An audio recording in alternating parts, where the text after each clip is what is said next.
बिस्मिल्लाहिर्रहमानिर्रहीम। अस्सलातु वस्सलामु अलैका या रसूलल्लाह व अलैका व अस्हाबिका या हबीबल्लाह। एक जंगल के हाथी बंदरों से बिला वजह नफरत करते थे, लेकिन एक नन्हा हाथी बंदरों से दोस्ती रखता था। इस पर दूसरे हाथी नन्हे हाथी को बहुत बुरा भला कहते, मगर वो इसकी परवाह ना करता। एक दिन वो नन्हा हाथी एक गहरे खड्डे में गिर गया।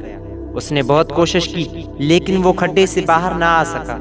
मायूस होकर वो जोर जोर से चीखने लगा।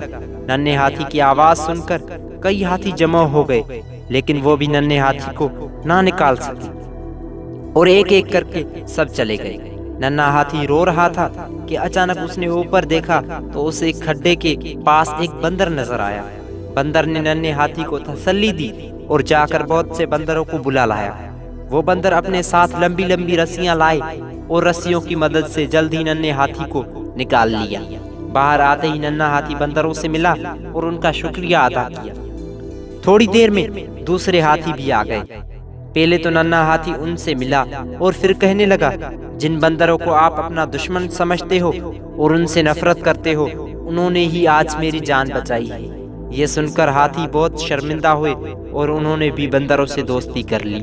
हिकायत से हासिल होने वाली नसीहतें। इस कहानी से ये सीखने को मिला कि दूसरों से बिला वजह दुश्मनी और नफरत नहीं रखनी चाहिए। इसलिए हमें भी चाहिए कि हम अल्लाह अज़्ज़ा व जल की रज़ा के लिए सबके साथ अच्छा सलूक करें, अच्छे अखलाक से पेश आएं और बिला वजह किसी से नफरत ना करें। इस तरह करने से मोहब्बतें बढ़ेंगी, नफरतों की दीवार खत्म होगी, हमें सवाब भी मिलेगा और दुनिया की मुसीबतों में भी दूसरे हमारे काम आएंगे इंशाअल्लाह अज़्ज़ा व जल। अल्लाह ताला से दुआ है कि हमें अमल करने की तौफीक अता फरमाए। आमीन बिजाह नबी अमीन सल्लल्लाहु अलैहि वसल्लम।